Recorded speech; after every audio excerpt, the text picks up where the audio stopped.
Hello everyone, Sai કિચનમાં તમારું સ્વાગત કરું છું। તો આજે આપણે ટ્રીપ અને ટ્રીક સાથે ઘી બનાવીશું। તો નવી ટ્રીક છે, જુઓ તમે 2 મિનિટની અંદર ઘી એકદમ આપણું રેડી થઈ જશે।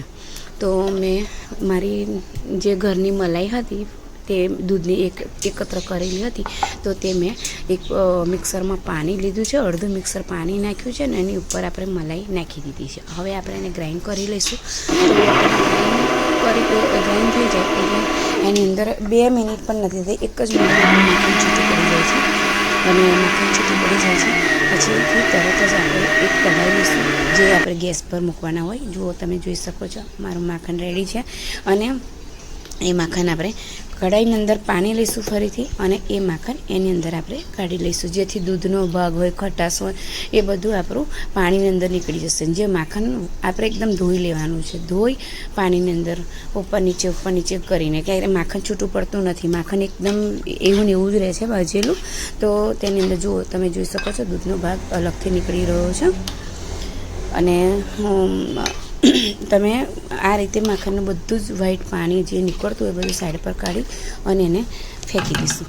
અને તમે જુઓ બીજું પછી તરત જ આપણે આ માખણ પાણી મેં પાણી જેટલું એડ કર્યું હતું એટલું બધું પાણી હું કાઢી લઉં છું। તો પાણી મેં કાઢી લીધું છે।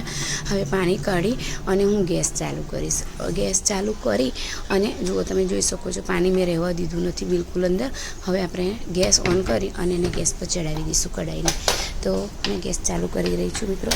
તો તમે જોઈ શકો છો આપણું ઘી બનવા માટે રેડી છે। આ ઘી એકદમ જલ્દી, એટલી ઝડપીમાં ઘી બની જાય ને એનો કલર પણ એટલો જોરદાર આવે છે, કોઈ જાતનું અંદર નથી, બળતું નથી, કઢાઈ ચોટતું કશું નહીં। હવે આ જે સાઈડ પર જે નીકળ્યું હતું પાણી દૂધનું, તો તેની અંદર હું એને ફેંકું ને એની અંદર વિનેગર એડ કરીશ અને એને હું છીનો બનાવી લઈશ, મતલબ કે પનીર પણ બની શકે। જો વધારે હોય તો સરસ એવું પનીર બને છે, મારી પાસે વધારે નથી ને દૂધ તો અમને પતલું આવે છે એટલે આ ટાઈપનું છે।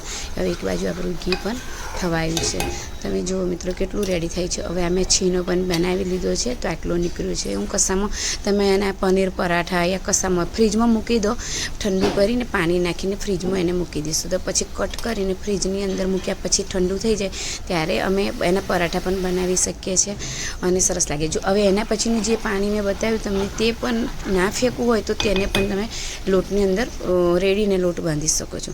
તો મિત્રો જુઓ ઘી રેડી થઈ ગયું છે મારું, આટલું ઘી નીકળ્યું છે, એનો કલર તમે જોઈ શકો છો કેટલો યલો, કેટલો જોરદાર છે।